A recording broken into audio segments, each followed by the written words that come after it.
صدق اللہ العظیم۔ آج کی 14 تاریخ ہے اور 14 اگست کا دن ہمارا قومی دن ہے، یوم آزادی ہے، اور یہ دن ساری قوم کے لیے، اہل وطن کے لیے، بلکہ ساری امت مسلمہ کے لیے بہت بڑی خوشی کا انعام ہے۔ آج سے تقریباً 78 سال پہلے اللہ تعالیٰ نے اس دنیا کے خطے میں، اس دنیا میں ایک ایسا خطہ معرض وجود بخشا جو اسلام کے نام پر وجود میں آیا، اور جس کا بنیادی جو نعرہ تھا وہ یہ تھا کہ پاکستان کا مطلب کیا، لا الہ الا اللہ، یعنی کلمے کے نام پر ایک آزاد ریاست وجود میں آئی۔ اور تقریباً 1400 سال پہلے قرۂ ارض کی مقدس ترین اور پاکیزہ ترین جگہ مدینہ منورہ بھی اسی نام پر وجود میں آیا تھا، اسی نام پر دوبارہ ڈیولپ ہوا تھا۔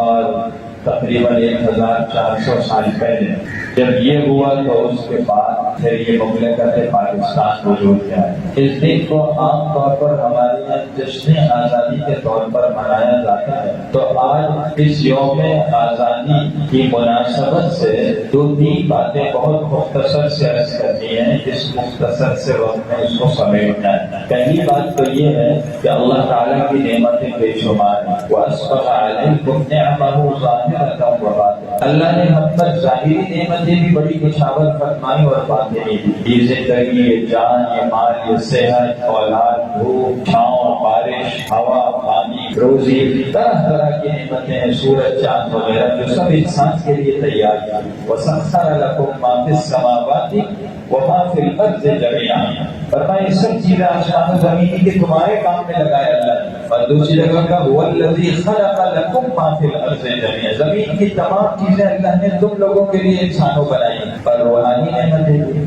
یہ ایمان ہے، یہ کلمہ ہے، یہ مسجد ہے، یہ نماز کی توفیق ہے، یہ دین ہے، آخری نبی کا امتی ہونا بے شمار ہے۔ نعمتوں کا ایک تسلسل ہے جس کا ایک حصہ یہ مملکت پاکستان ہے، اور در حقیقت اسی دینی، روحانی اور مادی نعمتوں کی یہ ایک تکمیل ہے، ایک آزاد اسلامی ریاست، یوں سمجھیے کہ نعمتوں کی انتہا ہے۔ صحیح معنوں میں اللہ تعالیٰ کے احکامات پر عمل اس کے بغیر بہت مشکل ہے کہ کوئی آزاد ریاست ہو اسلام کا۔ تو اللہ تعالیٰ نے ہمیں یہ نعمت عطا فرمائی، ایک عظیم نعمت ہے، اور جب اللہ کی کوئی نعمت بندے کی طرف متوجہ ہو، کسی شخص کی طرف، کسی جماعت کی طرف، کسی قوم کی طرف، کسی ملت کی طرف، تو پہلا فرض یہ ہے کہ اللہ فرماتے ہیں میری نعمت کا شکر کرو۔ جب یہ ملک بنا، جن حالات میں بنا اس کا ہم آپ تصور نہیں کر سکتے، اب جب یہ حالات گزر گئے، یہ ملک وجود میں آ گیا، تو اب سب سے پہلا جو ہمارا فریضہ ہے، ہم پر ذمہ داری ہے، وہ یہ کہ ہم اس نعمت کا تصور کرتے کہ اللہ نے ہمیں آزاد ملک دیا ہے، اس کا شکر ادا کریں، زبان سے بھی الحمدللہ کہیں اور دل سے بھی اللہ کا شکر ادا کریں۔ نعمت کی قدر اس وقت جن لوگوں کے پاس یہ نعمت نہیں ہے ان سے پوچھیں کہ یہ کتنی عظیم نعمت، کتنی بڑی نعمت کہ اللہ تعالیٰ نے ہمیں اس ملک میں ایسا ماحول فراہم کر دیا جہاں ہم آزادی کے ساتھ اللہ کے احکامات پر عمل کر سکتے ہیں۔ شاید پہلے بھی ذکر کیا، ہماری یہاں نمازی ہے کہ جب 20 دن کا سفر کر کے آیا برازیل کا، اور جب وہاں سے یہاں داخل ہوا مسجد میں تو اللہ کا شکر ادا، روئے روئے سے اللہ کا شکر ادا ہو رہا تھا کہ اللہ تعالیٰ نے ہمیں یہ ماحول دیکھنا نصیب کیا جس کا ان ممالک میں تصور بھی نہیں۔ ڈیولپمنٹ ہے، حقوق ہے، فیسلٹی، سہولیات ہیں، انجوائمنٹ ہے، بہت ساری چیزیں آپ کو ملیں گی، لیکن دینی اور روحانی پیاس بجھانے کے مواقع نہیں ہیں۔ اور اللہ کا یہ فیصلہ ہے کہ شکر سے نعمت بڑھتی ہے، لئن شکرتم لازیدنکم، اس کا مطلب یہ ہوا کہ ناشکری ہوگی تو نعمت گھٹے گی۔ آج ہمارا سب سے جو برا طرز عمل اس ملک اور اس وطن کے ساتھ ہے وہ ناشکری کا ہے۔ وطن تو بن گیا ملک، اب یہ بحث ہو رہی ہے کہ بننا چاہیے تھا یا نہیں بننا چاہیے تھا۔ 78 سال 80 سال گزر، کتنی ناشکری کی بات. اب یہ کہا جا رہا ہے کہ الایات باللہ یہ غداروں کا ملک ہے. اب یہ کہا جا رہا ہے کہ جی یہ ملک تو دوسروں کی جو ہے شرارتوں سے بنا. ارے اس وقت میں اس ملک کے بننے میں ہندو نے، سکھ نے، انگریز نے سب نے مل کر رکاوٹیں ڈالی تھی، لیکن اس کو کہا گیا مملکت خدا داد پاکستان. یہ خدا کا اللہ کی عطا ہے. اور ہمارے بڑے کہتے ہیں، ہمارے بزرگ کہتے ہیں کہ باقی حالات ایسے تھے کہ بظاہر اس ملک کے بننے کا اور پھر اس کے پنپنے کا تصور نہیں تھا. اللہ تعالیٰ نے وجود بخشا اور یہ پنپ بھی گیا، باقی بھی رہ گیا، استحکام ہوا. پر اللہ کا شکر ادا کرو، یہ اللہ کی عطا ہے. تو شکر کی کثرت، نمازوں کے بعد گھروں میں یہ ماحول بنایا جائے اور گھروں میں بچوں کو تلقین کی جائے، سمجھایا جائے کہ اللہ کی اس نعمت کا ہمیں خوب شکر ادا کرنا چاہیے. دوسری بات، یہ آزادی کا دن جشن کا نہیں ہوتا، آزادی کا دن شکر کا ہوتا ہے. جب اللہ کوئی نعمت دیتے ہیں تو حکم یہ ہے کہ شکر کرو. نبی کریم صلی اللہ علیہ وسلم مکہ مکرمہ میں جب فاتحانہ داخل ہوئے، کیا شان تھی وہ مکہ کہ جس کی در و دیوار سے آپ بچپن سے آشنا اور مانوس تھے، لیکن کافروں نے حضور صلی اللہ علیہ وسلم کے ساتھ ایسا معاملہ کیا ہے کہ آپ وہاں سے نکلے اور بڑے غمزدہ تھے. اور روایات میں آتا ہے کہ حضور صلی اللہ علیہ وسلم جب ہجرت کے وقت ایک مقام پر بڑے دکھی تھے تو جبریل امین یہ آیت لے کر اترے، ان الذی فرض علیک القرآن لرادک الی معاد. جس رب نے قرآن اتارا ہے وہ رب کہہ رہا ہے کہ آپ کو واپس اللہ یہاں لوٹائیں گے. فاتحانہ داخل ہوئے، لیکن کیا شان. حدیث میں آتا ہے کہ حضور صلی اللہ علیہ وسلم سواری پر تھے اور انا فتحنا لک فتحا مبینا، سورہ فتح کی آیتیں پڑھ رہے تھے جو اللہ نے 2 سال پہلے اتار کر پیشین گوئی فرما دی تھی کہ فتح مبین آپ کو مل گئی شکرانے کے طور پر. اور عاجزی کا یہ حال تھا کہ سر مبارک ایسا جھکا ہوا تھا کہ لگتا تھا سواری سے لگ جائے. تو خوشی کے موقع پر اللہ کو عاجزی پسند ہے، بڑھ کے پسند نہیں، شور شرابے بینڈ باجے پسند نہیں. آزادی اور اس پر اللہ کا شکر وہ یہی ہے کہ انسان عاجزی اختیار کرے اور اس دن کو یوم شکر کے طور پر شکر کی نماز پڑھ لے، اللہ کی بارگاہ میں دعا کرے اور الحمدللہ کی کثرت کرے. تیسری بات، یہ دن تجدید عہد و وفا کا دن ہے. سال میں ایک دن یہ آتا ہے، ہمیں چند باتیں یاد دلاتا ہے. پہلی بات، بڑوں کی قربانیاں. کوئی چھوٹی سی نعمت بھی مفت میں نہیں ملتی. اتنا عظیم خطہ یہ مفت میں مل گیا. کیسا عظیم خطہ جو جغرافیائی اعتبار سے، مادی اعتبار سے، روحانی اعتبار سے اور آج کے دور میں تو سیاسی اور عسکری اعتبار سے اللہ کی نعمتوں سے مالا مال اور اللہ تعالیٰ کے فضل و کرم کا مورد بنا ہوا ہے. جغرافیائی صورتحال ہمارے ملک کی دیکھ لیں اور کس کی سرحدیں کن کن ممالک سے لگی ہوئی ہیں، یہ خطہ کس نوعیت کا ہے. اور مادی نعمتوں کا کیا کہنا، کیسی کیسی معدنیات اللہ نے رکھی ہیں. کوئلے کے، گیس کے ذخائر ہیں، سونے چاندی کے ذخائر ہیں، ہر نعمت اللہ نے، تیل ہے، ہر نعمت اللہ تعالیٰ نے اس میں ڈالی ہے، موجود ہے. یہ اور باتیں ہم اپنی نااہلی کی وجہ سے استعمال نہیں کر پاتے.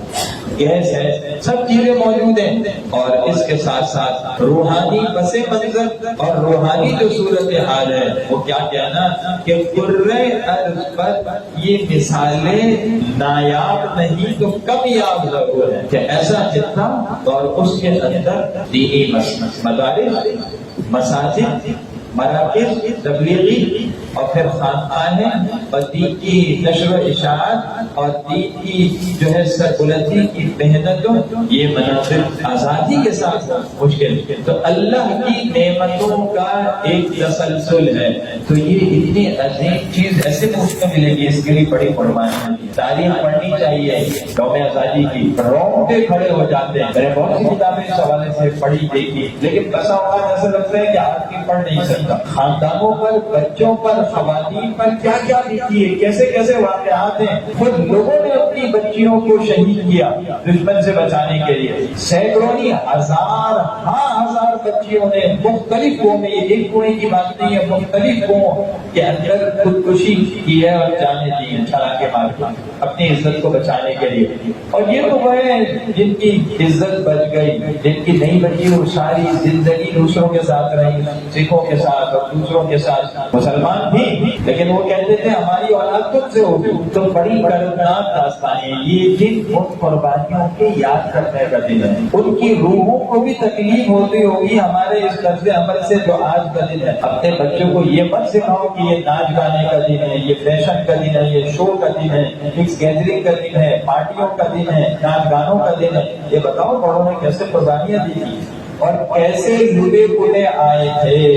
ہمارا خود اپنا خاندان ہے، اپنے بڑوں سے سنیں. ہمارے دادا خود ہمارے والد صاحب رہے اللہ چاچا لدھیانہ میں رہتے تھے. سوئی سے سونے تک تقریباً ہر چیز اس دکان میں، لیکن جب آئے تو لوٹے پوٹے آئے، کچھ پاس نہیں، سب چیزیں چھوڑ کر آئے. یہ اللہ کا وعدہ ہے کہ جو اللہ کے لیے ہجرت کرے گا اللہ اسے اور بڑھائے گا، وہ کھلے گا پھولے. تو لوگوں نے سب کچھ لٹایا. یہ مقصد تھا کہ ہمیں آزاد ملک مل جائے، آزاد وطن. پہلی بات قربانیاں یاد کر رہی ہیں اور ان کو یاد کر کے تجدید عہد کرنا ہے کہ جس مقصد کے لیے بنا تھا انشاءاللہ وہ مقصد ہم حاصل کریں گے. دوسری بات ہمیں خود اور اپنے بچوں کو آزادی کا صحیح مطلب بھی سمجھانا ہے. آزادی مادی جغرافیائی بھی ہوتی ہے، آزادی روحانی بھی ہوتی ہے اور آزادی ذہنی اور فکری بھی ہوتی ہے. جغرافیائی آزادی حاصل کر کے مطمئن ہونے کی ضرورت نہیں ہے. مذہبی اعتبار سے ابھی ہم پورے آزاد تھے، وہ جس مقصد کے ملک حاصل ہوا ہزاروں لاکھوں کی قربانیاں دی گئی. نظام اور دستور اسلامی آئیں، لیکن جو پالیسیاں ہیں، جو سسٹم ہے، وہ اس کو غیر اسلامی ریاست اور اس منشور کی طرف لے جائے. تو آزادی تو دینی اور ذہنی ہونی چاہیے اور آزادی فکری ہونی چاہیے. آج ہم ذہنی اعتبار سے محروم اور غلام ہیں. بچے کے پیدا ہونے سے پہلے یہ فکر ہوتی ہے کہ اس کو کون سے انگریزی اسکول میں پڑھانا ہے. ایسے اسکول میں جو انگریزی بہت اچھی بچے کو بلوائے اور سب سے کامیاب ماں باپ ہوئے جس کا بچہ تھوڑی عمر میں اچھی انگریزی بولے اور ان کے لبوں لیتے ہیں. یہ تو غلام ہوئے، آزاد تھوڑی ہے. نئے اسکول کے رہنے والے آزاد. تہذیب اور ثقافت ان کی، کلچر ان کا، لباس ان کا، کھانے کا انداز ان کا، طرز زندگی ان کا، رہن سہن ان کا. ہمارا آزاد کیسے ہو سکتے؟ تو اس کو سمجھنا ہے. زبان کے اثرات ہوتے ہیں، کلچر کے اثرات ہوتے ہیں. ہمارے بڑوں کی ایک تہذیب اور ثقافت تھی. اسلام نے ہمیں اپنا تشخص آزاد دیا ہے. جو اسلامی لباس ہے وہ میرے لیے سب سے اچھا ہے، دوسرے کو برا لگے یا اچھا لگے میں آزاد ہوں. میں اگر دوسرے کو دیکھ کر جیوں گا وہ آزادی کیسے ہے؟ پھر سب سے آخری بات یہ وقت ختم ہو رہا ہے کہ آج ہمارے ملک کو بڑے چیلنجز درپیش ہیں. سیاسی اور عسکری حالات بہت پیچیدہ ہیں. اقتصادی اور معیشت کے حالات سب کے سامنے ہیں. اور معیشت اور اقتصاد یاد رکھیں شہرت ہوتی ہے. رحمہ اللہ نے حجت اللہ البالغہ اسلامی فلسفے کی کتاب ہے، اس میں یہ بات سمجھائی ہے، برابر کرائی ہے کہ معاشرے میں کتنے جرائم اور گناہ ہیں جو اسی فقر، افلاس اور غربت کی وجہ سے جنم لیتے. اگر ملک خوشحال ہوگا، ملک کے باسی خوشحال ہوں گے تو ملک کے اندر امانت ہے، دیانت ہے، خوف خدا ہے، ایک دوسرے کے حقوق کی پاسداری ہے. ورنہ لوٹ مار، چھینا، جھپٹی، دھوکہ سب ہے باز ہو رہا ہے. تو معیشت، اقتصادیات ایک بہت بڑا چیلنج ہے اس وقت ہمارے ملک کے لیے. تاجر حضرات جانتے ہیں کیا حالات. پھر ایک سیاسی پس منظر اور پیش منظر ہے جو آگے بھی بن رہا ہے، وہ ایک عجیب صورتحال ہے. یہ ملک جغرافیائی اعتبار سے جس صورتحال میں ہے، اس کا جو محلے بکوئی اس کی سرحدیں جن سے مل رہی ہیں وہ ایک مستقل چیلنج ہے. تو ہمیں اور آپ کو بھی تو، ہم سب کو بھی تو، ہمیں ہمارے بچوں کو بھی تو اس ملک کے لیے کچھ کرنا ہے. ساری ذمہ داری حکمرانوں کی تو نہیں ہے بھائی. ہم کیا کر سکتے ہیں؟ ہم دعا سے اور اپنے طرز عمل سے، اپنے کردار سے، اپنی تربیت سے اس ملک کو بچا سکتے ہیں. اس وقت ملک کو جو سب سے بڑی ضرورت ہے وہ امانت داری کی. امانت دار افراد بھروسے والے بالکل نہیں. تعلیم ہے، ٹیلنٹ ہے، صلاحیت ہے، بہت کچھ ہے، امانت داری نہیں ہے، خوف خدا والے افراد نہیں ہے. تربیت کی ضرورت ہے. ایسا نظام، ہمارے نظام تعلیم تو غلامانہ ہے. لارڈ میکالے نے یہی تو کہا تھا کہ ایسی قوم چھوڑ کر جاؤ. وہ ذہنی اعتبار سے، فکری اعتبار اعتبار سے گورے تو نظام تعلیم میں جھگڑا ہوا ہے۔ اس وقت صورتحال یہ ہے کہ تعلیمی عصری تعلیمی اداروں میں اسلامیات وہ لوگ پڑھا رہے ہیں جو اللہ معاف فرمائے اسلام سے دور ہے، ایتھیزم کے حامی ہیں، سیکولر ذہن رکھتے ہیں، ان سے اسلامیات پڑھا کر ایسے اسکولوں میں بچے کو پڑھا کر آپ توقع رکھتے ہیں کہ آگے بچہ آپ کا ہوگا۔ اپنے بچوں کو برابر کرانا ہے اور خود یہ بات سمجھنی ہے کہ دین ہے تو سب کچھ ہے، دین پر کچھ کمپرومائز نہیں ہو سکتا، سمجھوتا نہیں ہو سکتا۔ آج دو پیسے اور ٹکے کے خاطر آدمی اپنا سب کچھ بدل دے، اور کسی کے پاس دو پیسے آ جائے اللہ معاف فرمائے تو انسان نہیں رہتا، وہ تو فرعون بن جاتا۔ ارے یہ دین اصل ہے، اس دین کے خاطر تمہارے بڑے یہاں آئے تھے، کلمے کی حفاظت کرو، قرآن سیکھو، نظریہ ٹھیک کرو، زبان سیکھو۔ یہاں کل ایک کانفرنس تھی ہمارے یہاں نیچے کئی چیزیں ہوتی ہیں، مدارس کے دینی مدارس کے بسا اوقات جامعات کے یونیورسٹیوں میں بھی پڑھے آتے ہیں، وہ اسی موضوع پر بات کر رہے تھے کہ یہ جو عربی زبان ہے یہ دین کی زبان ہے، یہ قرآن کی زبان ہے، یہ نماز کی زبان ہے، یہ دعا کی زبان ہے، اذکار کی زبان ہے، سب چیزیں تو عربی میں، اور عربی ہمیں ہمارے معاشرے کو ہمارے بھائیوں کو معلوم نہیں اس کی محنت کر۔ میرے بھائیوں میرے ساتھیوں خود محنت کرنی ہوگی، اپنے طرز زندگی کو اپنے لائف اسٹائل کو تھوڑا سا چینج کریں، مائنڈ سیٹ اس کو بدلنا ہوگا۔ کاروبار سب کچھ نہیں ہے، معذرت کے ساتھ اچھی جاب سب کچھ نہیں ہے، ڈگری سب کچھ نہیں ہے، اصل چیز دین ہے، دینی تشخص ہے، نظریے کا تحفظ ہے، اس کے لیے لاکھوں قربانی ہوئی ہے جان کی، دوسری چیزیں تو الگ ہیں، سب کچھ لٹا کے لوگ آئے۔ آج ہماری نسل کا کیا ہے، وہ دین سے دور ہو رہی ہے، نوجوان نسل اس وقت مادیت کے نشے میں چور ہے، اس کے ذہن میں پیسہ اور مادیت سب کچھ ہے۔ ارے یہ تو پاؤں کی ٹھوکروں کے برابر بھی نہیں ہے اگر دین محفوظ ہے تو اپنے آپ کو ذہنی اور فکری اعتبار سے آزاد کریں، اپنا اور اپنی نسل کا مسجد سے دینی مراکز سے تعلق جوڑیں۔ اقبال نے یہی کہا تھا کہ جانتے ہو کیا ہوگا کہ یہ چیزیں نہیں رہی، اسپین والا حال ہو جائے گا۔ تو اس مقصد کو ہم نے سمجھنا ہے، یہ دن شکر کا بھی ہے اور فکر کا بھی ہے، سوچنے کا بھی ہے کہ ہم کہاں کھڑے ہیں، اور جو مقصد اللہ تعالیٰ نے جس مقصد کے تحت یہ ملک دیا تھا اس مقصد کی تکمیل میں ہم کہاں تک لگے ہوئے ہیں۔